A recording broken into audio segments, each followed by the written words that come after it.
Behind the Shades.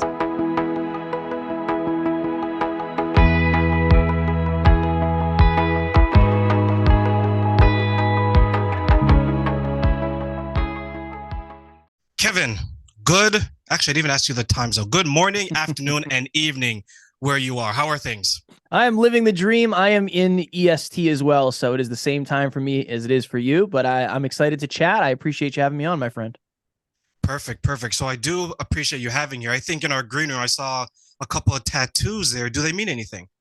Yeah, so when I was 16, I got the typical barbed wire tattoo. My mom took me to a place and I got a tattoo in somebody's basement. So that usually isn't the highest quality tattoo you can get. So I ended up covering that up with a rose coming through the pavement. And then it's hard to see this one, but I didn't know my dad. So I have a tattoo on my arm, kind of part of the sleeve, where it's a young boy where he would be holding a man's hand, but it kind of disappears where the hands should connect. And that was just kind of a representation of, I didn't know my dad. I didn't really meet my dad until I was 27. So the bond that I was supposed to have with him, I never did. And I wanted to, I don't want to say commemorate that, but I don't ever want to forget that. I think that's what's made me who I am today. And it's always important to remember that. I would say that's amazing because I grew up without my mother and my father early on, and I have 4 tattoos. And sometimes what I thought about getting or continuing it is that you realize how much of an impact that has on you, not knowing your parents. I don't know if it was like that for you, Kevin, but for me, it just seemed like I saw families everywhere I went. Is that the same experience for you? Yeah, it's interesting how I was very blessed to have really good friends who had really good families. And it's like they always kind of wanted to adopt me into their family, and we would have dinner over there and I'd stay over their house all the time. So I did get a family experience, or I guess maybe you'd say a normal, typical family experience from that. But yeah, I remember it was first grade, second grade, where you would go and the first day of school, you would go around the class and people would say, "What does your mom do for work? What does your dad do for work?" And I was like, construction. My dad does construction. I don't know. I have no idea. I couldn't tell you, but I assume it's construction. So yeah, I definitely had a very similar experience with that. I was telling people something similar. I was telling everyone they're in management. And here, years later, I'm in management. But I don't have any kids, like really, not that I'm repeating like the generational curse, as they'll call it, right? Of course. So before we get right into it, because I know you want to express and share a lot of your journey, like we just did, as well as help those who want to get into maybe this space that you and I are doing, or maybe just focus on life. So why don't you officially let everyone know who you are, where they can find you, and a little bit more positive news about yourself when we started off there, right? I appreciate it. My name is Kevin Palmieri. I am the CFO, the founder, and the host of Next Level University. It is a global top 100 podcast with 1,320 something episodes, listeners in 150 plus countries. And it's what we do every day. We do an episode every single day to help people level up their life, their love, their health, and their wealth. So you can just search Next Level University and you'll find us. At the end of the day, Terrain, I'm just a human who wants to impact other humans. And, I had my own rock bottom moments. I had my own rock bottom basement moments, but those are the things that really taught me how to be who I am today. And I think that self-improvement is something that has impacted me in so many positive ways. And I'm trying to help people understand why they are the way they are today. Why you are the way you are today is not what you did yesterday, most likely. It's most likely to what we were just speaking of, maybe the way you were raised, maybe the household you were brought up in, the energy, the toxicity. So I'm really trying to help people become aware of that and then use that awareness as power. I'm one person that I found that in my life, I learned a lot more from falling down than I ever did from getting back up and walking. Yes. It took me a long time to understand that to run, you have to walk, and to walk, you have to fall. Instead of me looking at everyone else and saying that, hey, you're making $1 million from doing this. Me. I want to get into that as well. That's what started my journey, just understanding that my race is different than Kevin's race, and Kevin's race is different than our listeners today. So if someone wanted to understand what got you to where you were. Let's start at the beginning. What was the motivation to start this and to continue forward? Yeah, I had graduated high school, realized I didn't want to go to college, and then I just did a bunch of odd jobs, right? I was a forklift operator. I cleaned bathrooms in a hospital. I was on-call firefighter for a short time, personal trainer. I did many, many, many different things. And I ended up getting this very unique job opportunity in an industry called weatherization. So all that means is my company would go into large state-owned buildings, usually schools or government-owned buildings, depending. And it was our job to make those buildings more energy efficient. And I went from making like $15 an hour at one of my jobs to getting paid $120 an hour at this job. And I was thinking to myself, this is it. This is amazing. This is the best thing ever. This is what I'm going to do with the rest of my life. I ended up making $100,000 a couple of years later. And when I got to the end of that year, I expected to feel drastically different. When I opened that final pay stub, I thought I was going to feel confident. I thought I was going to feel certain. I thought I was going to feel secure. I didn't feel any of those things. So I realized that for most of my life, and especially that year, I had lived unconsciously. I didn't know why I was doing what I was doing. I was just kind of winging it, hoping for the best. The opposite of unconscious is hyperconscious. So shortly thereafter, I was interviewed on a YouTube channel about health and fitness and mindset. After that interview ended, I said, imagine if you could do that for a living. And one of my friends said, you can. I mean, there's people out there that do it. So I started a podcast called the Hyperconscious Podcast shortly thereafter. And I was just having conversations, much like you and I are having, deep thoughts, deep feelings, deep emotions. What are your dreams? What are your goals? If you could do anything in the world, what would it be? I loved those conversations. But at that point, that was not paying the bills. So I was still doing this job, and something shifted for me, Terrain, where when I made the money and realized I was not willing to do what I did to make that money again, because that money did not bring me what I thought it would, I fell out of love with my job as I fell in love with podcasting. So it ended up getting to the end of that year. I was podcasting on the side. I'm working full time. I'm traveling all over the place for work. And I ended up having a really tough day, a really tough morning where I was sitting on the edge of a hotel bed contemplating suicide because I was just so out of alignment. I was so miserable. I was depressed. I was anxious. I felt stuck. I was afraid to start over. And then I ended up leaving that job 3 or 4 months later and going all in on what we're doing today. And honestly, the reason I started, the reason I continue doing it, and this was our conversation behind the scenes, it's not about the money, it's about the impact. Right? When people reach out and say, hey, this episode makes me think differently, or because of you, I left a toxic relationship, that's what it's all about. There's no amount of money that can replicate that feeling. Obviously, money is great. It's necessary. But I think the fulfillment that I get from this is also way more necessary than I ever really understood. And I will never, ever, ever stop this, no matter how hard it gets. This is the mission, this is the goal, and this is what we're playing for. That's a conversation I wish more and more people have, especially those who are creatives, right? I work in a corporate job, and very similar to you, I was at a point where I wanted to make enough money because I thought money equaled this. And then when I reached that money, I was like, okay, I don't have that objective. I can't unlock that secret passcode for those who are video gamers, right? I just couldn't make it. And then I said, what did I say? And probably you said this, let's make more money. So I started to make more and more money. And then I realized the more money I made, the less my passion was fulfilled. So it was going the other way because I was hitting a point in my life where where life was telling me, Terrain, this is not what you want to do. It keeps all of this going, but it's not going to continue to keep you going. Mm-hmm. And sometimes I think that's where we fall into a situation where, like you thought about suicide because some people would actually take that step and they're not here with us anymore. When you look back, were you surprised that it reached that point, or was it something that you thought you had to go through to achieve what you're achieving today? It's interesting because that wasn't the first time I had had suicidal ideations. I'd actually already been to therapy multiple times, and I assumed the more quote unquote successful I got, the easier life would get. I assumed the more money I made, the more problems would go away. There's a song, more money, more problems. I don't know. They might have been onto something. I don't know. But no, I think for me, I assumed the money would make all that go away. And in fact, it somehow made it worse, not because money is bad. And this is an interesting conversation I like to have.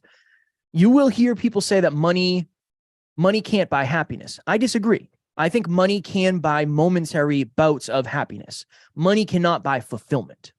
And here's the hard thing. When you look on somebody's social media page and you see them driving a Lamborghini, pulling up to a mansion, having a pool, whatever it is, those things can make you momentarily happy, right? Going into a pool after a long day probably feels really good. But there's a difference between happiness and fulfillment. Fulfillment, if you want to be fulfilled, you must grow and you must contribute. If you want to be happy, you don't necessarily have to.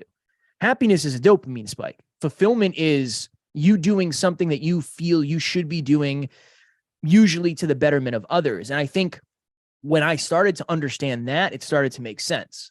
And then I had to rebuild my relationship with money, because here I am thinking, well, I made the most money ever and I was the most miserable I'd ever been.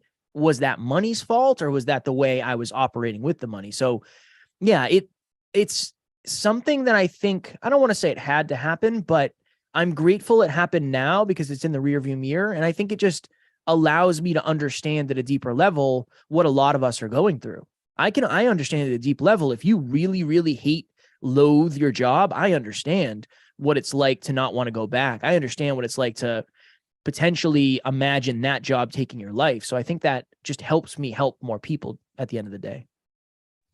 One example I can give in regards to what you said is that, as we discussed earlier today, I went to Vegas and I came back.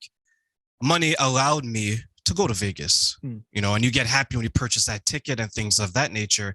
But once you're done packing, once you purchase a ticket, that dopamine hit is gone. Yep. But what fulfilled me was seeing friends, seeing people, meeting people, and you can take that experience and stretch it along your entire life.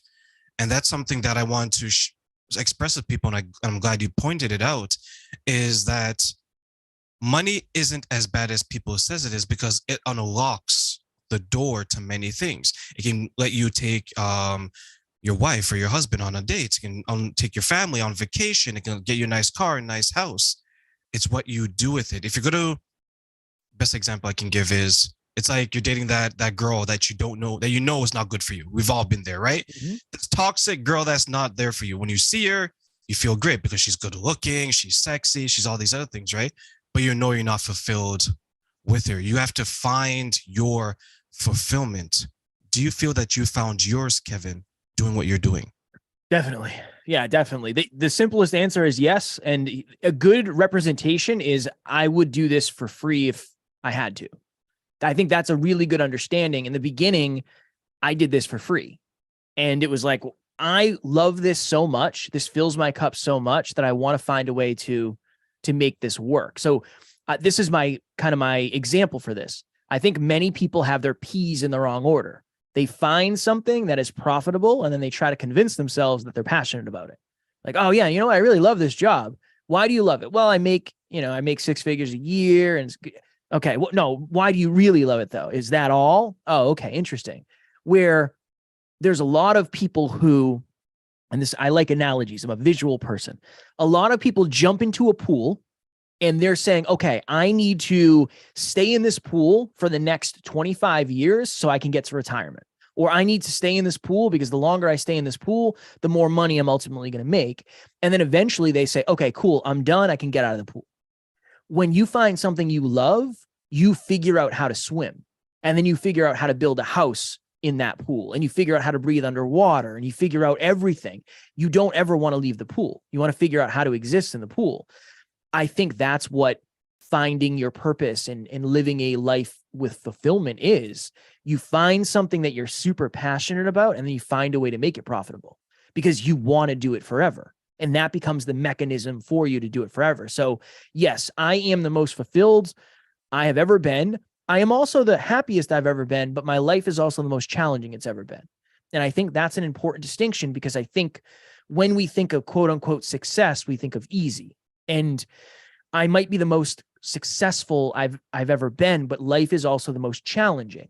It's good aligned challenges, but my life has definitely not gotten easier on the day to day. There are some things I don't have to do that I used to, sure, right? But I always like to put that out there because I don't ever want somebody to see it and say, "Oh, when I get to X level, everything gets easy." I don't think it's ever going to be easy, honestly. So, Kevin, take us through that journey. How long have you been doing what you're doing, and what do you see the future of it? I started in 2017. So I've been podcasting, speaking, coaching pretty much since 2017. What do I see for the future? It's interesting. I'm realizing now more than ever that I think one thing humans are missing is community. So I'm really expecting us to continue doing what we do, but bringing more of a community aspect into it, where, think of it this way, Terrain, you're a podcaster. You have no idea who's listening to the podcast unless they come to something that you put on. Nobody else knows who's listening unless they meet somebody who's listening at something you put on. So I think it's our job to create a community where our family, I'm sure you feel like your listener base is your family, where our family can meet. And I think that's the next thing for us is how do we solve one of the biggest problems that so many growth-minded people have? Finding a aligned community where you actually feel like you can be yourself. That, and where you're rewarded for being yourself. That's what's next for us for sure. That's a wonderful point, because I know sometimes we may think that it's going to be something that, okay, I'm going to invest a couple $1,000s, and I'm going to be rich. Whereas you're giving them saying that I started this 2017, ladies and gentlemen, I had to bust my butt every single day. It wasn't rose petals and fairy dust. There's sometimes those dark, sometimes there's light, sometimes I struggle, sometimes I cry, sometimes I'm thinking, is this really for me? And I want to highlight that for everyone listening, because you can get there. To Kevin's point, it's about your passion. If you love it, you should be able to look yourself in the mirror and say, hey, I want to do this for free. But I still have to make sure the lights are on, but you want that type of passion, right? You want to make sure, as you said, your P's are in the right order. Have you been able to meet someone that has listened to your podcast, listened to your show, listened to your mentoring advice, and they totally blew you away by their experience? Yeah, one of my favorite stories ever of all time. I tell this on stage. This is just the thing. This is the thing that encapsulates everything we do. This was back in the Snapchat days when I was still using Snapchat. I don't use it anymore, but somebody reached out to me. Her name's Amy. And she said, hey, Kev, I listen to the podcast. I love the podcast. I love what you and Alan are doing. Alan's my co-host and my business partner. And she said, I'm going to school and I'm really struggling to start conversations with people. I'm so afraid to get rejected, to say the wrong thing, to look stupid. I don't know what to do. And I was like, okay, well, where do you live? And she said, I live in Massachusetts. And I was like, all right, I live in New Hampshire. This is what we're going to do. You and I are going to go to the mall and we're going to approach people. And it's going to be weird. It's going to be uncomfortable, but this is going to be the best thing ever. I didn't want to do this either, Terrain. I was terrified, but here I am. My identity now is I help people. I'm going to do what it takes. So I meet Amy at the mall. We hug it out. I say, do not meet strangers from the internet in person anymore. That's a terrible idea. Luckily, it was me. We're going to be good, but maybe for the future, we change that. So we go to the mall and we walk in, we go to Starbucks and I get a coffee because I need a little liquid caffeine courage. So then from there, we go up to this store that sells these giant beanbag chairs. And I said, Amy, I want you to walk up to the front desk and ask them how much this costs. And she's like, no, it's going to be so weird. I said, no. They're probably bored. This is what they get paid to do. They want to have conversations. So she goes and has this conversation. How much does this cost? And the conversation went great. We go to another store. She does it again. Another store. She does it again. One more store. She does it again. We go down to the food court. Okay, I want you to ask them how much chicken comes with this. Is it rice, black beans, brown beans? Just start conversations. Cool. She starts having conversations on the escalator. Cool. We're getting ready to leave that day. And her fear is judgment. She is afraid of being judged and rejected by others. We're getting ready to walk out of the mall, and there's this little stand that has these mechanical zoo animals with wheels. You can like rent them and ride them around the mall. Interesting business model. Shout out to whoever came up with that. And she said, if we were really brave and we were really not afraid of these fears, we would rent those and ride those around the mall. So I have a video of Amy and I on my phone driving these things around the mall, quite literally trying to get judged by people. After that, Amy went back to school, even though she didn't think she was smart enough. She went back to college. She got a 3.9 GPA, moved from a small town in Rhode Island to Nashville, Tennessee, got her dream job, and is now on the team. She works with us every single day. So I think that's just a really good example of, one, the power of asking for help and vulnerability. Two, the power of borrowing somebody else's belief. I was terrified to start conversations that day too, but I believed a little bit more than Amy did, just enough to get us started. And then number three, what a positive community can do, right? She's been in the community for the last 5 years. And one of the reasons she is where she is, it's not something I said or something I did. It's just being around positive people helps you be more positive and believe in yourself more. So I cannot think of a better example than that, Terrain. That's a beautiful story because you were there for someone that needed that, right? Like sometimes we try to be there for ourselves, but we just don't have the courage. We don't have the strength. And that story is so wonderful because it goes back to the point you established about building that community. Like, how important is it for you to not only look at your listeners and those you work with as your family, but know that that family extends across the globe? It's very humbling. It's a very humbling feeling when you see, X amount of downloads in Ghana or China or Japan. It's weird. It's definitely a very humbling feeling knowing people are listening from all over. But I think the other interesting thing is, at the end of the day, it's our responsibility to make sure we're taking care of the audience. I hold that very close to me. It's my responsibility. It's my job. That's what I signed up for. Much like you, I've heard a lot of stories from our listeners of turmoil and struggle and abuse and all of these things. And it's like, that just keeps me trying to be the best human I can be and try to get a little bit better and a little bit more inclusive and a little bit more supportive and a little bit more patient and a little bit more empathetic. I'm trying to understand the most I can so I can really help people at the deepest level. So I think that coming into it from a perspective of, we have a global community, I have to learn a lot about different places. I live in a small, I grew up in a small town. I don't know much about the world. So I get to understand the world at a deeper level. So it's good because it's a really unique challenge for me. It's very, very humbling, but it also suggests that we're making the progress that we desire. So it's a win-win-win. How do you feel about some of those stories that you've heard? Because I know for me, I was surprised that there's so many people who are going through what they're going through, and you realize that, hey, your struggles aren't unique to you. There's thousands, if not millions, of people going through something similar. It makes me sad.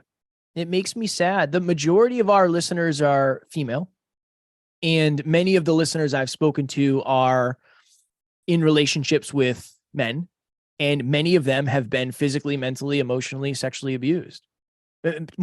Almost all of them. It's like, it's very frustrating. It's very, I don't want to use the word enraging, but it makes me very, very angry that people are taking advantage of other people. I listened to one of your most recent episodes, and that was kind of the theme and the story that the young lady was speaking about. And it's like, that makes me so angry, but it also motivates me to be a better man. And it just, I don't know. It makes me wonder where we're going wrong, and here's the other thing too. I grew up in a broken home and I had trauma and I had a lot of stuff. Like, how far off was I from being somebody like that? I don't know. Maybe if I took a couple different turns, I would have been on the bad side of one of those stories. I don't know. So as you can tell, I'm trying to figure out where it all lands. I want to have empathy that the people who are doing bad things also had bad things done to them, or, they had toxic things happen to them, but I had toxic things happen to me, and I'm trying to make sure that doesn't happen. You said it earlier, you're trying to break the generational curse. You're trying to break it. It ends here. It ends here. It ends here. So more than anything, it hurts me. It makes me sad, but it also inspires me and motivates me to be better. I was surprised myself because I work with women who are at risk, and many of the women I work with, it's a charity. They have gone through that, some type of abuse, or they're near poverty and things of that nature. And you begin to realize that a lot of people are suffering more so than I've ever suffered, and we've touched on it. We both come from broken homes, and I look back as well, and I think to myself, what must happen to someone for them to become that way? Is it that maybe you and I were spared one or two wrong turns from being that way? Or is it that we're always that type of person that we would, no matter what, not turn out that way? Have you had that type of thought process as well? Yeah, I like to think that, I don't know, I think it's just a level of empathy. When you're hurting, you understand what that hurt feels like. And I think some of us would rather pass that hurt on to somebody else than deal with it ourselves. I think that's part of it. I think everybody has different traumas and triggers. I think everybody has different experiences. I think everybody has a different level of belief in themselves, right? You seem like an individual who has a fairly high level of self-belief. I think that would be very beneficial to you. Obviously, you turned your pains into potential, where somebody who doesn't have a high level of self-belief might not. So I think there are so many intricacies that come into it as human to human interaction and just human to human relationships and experientially. It's very hard for me to put my finger on it, but I think it's some people they take a wrong turn and then they don't admit it's a wrong turn. So rather than trying to take a right turn, they just keep going where they're going. I think that's probably it. I mean, every time I've ever done something out of alignment, I've noticed pretty quickly, and then I've given myself pain pretty quickly. And I think for me, that's kind of like you put your hand on a hot stove, you realize the hot stove is hot. You don't do that again. Like I don't want to do that. So I think it's just not everybody has a deep understanding of what alignment is for them and what does it feel like when they're out of alignment. And if you don't give yourself pain when you're out of alignment, your behavior is not necessarily going to change because of that. It goes back to that saying that broken people break things and they continue to break people. And your hot stove analogy is on point because you have someone that will touch the stove and they realize this is hot, there's danger, I'm not going to do that. Where some other people may keep their hand on the stove and say, hey, is someone going to turn off the stove? Yeah. Because it's easier sometimes to not do the work when it comes to ourselves. Because if I have a situation, let's say I offended you, I can say one of two things, right? I can say that, well, what did I do to cause that? I can gain understanding. Hey, Kevin, I've said something that upset you. Can you let me know what that is so I'm better prepared next time to not do it? Someone else may say, it's Kevin's feeling. It's not my issue. It's a you problem. So I think sometimes if we can just figure out and say, hey, I want to be as aligned as possible and say, this is what I want out of my life. I want to make sure the people around me are as happy being around me as I am being around them. And that's a perfect segue to those lovely pictures I see behind you. Do you want to give some context to those? There's video and audio, so don't worry, guys. You can see these lovely pictures as well. So go ahead, Kevin. Yeah, that is myself and my wonderful wife. She has been such an important part of this journey. She paid rent when I couldn't. She bought food when I couldn't. She picked me up when I didn't think I could get up. She believed in me long before I did. So I'm very blessed. As an entrepreneur, it's important to find somebody who understands why you're doing what you're doing and why the long nights are long and why there's no money coming in, even when you're working more than you've ever have. So I'm very blessed to have a beautiful, supportive human in my corner who makes me a better man. I'm grateful for many things about my wife, but she is somebody who has just made me a very, very character-driven man based on her experiences and what she does in the world. So I'm very, very blessed. You heard this a million times before. I don't believe in the phrasing behind every successful man is a person.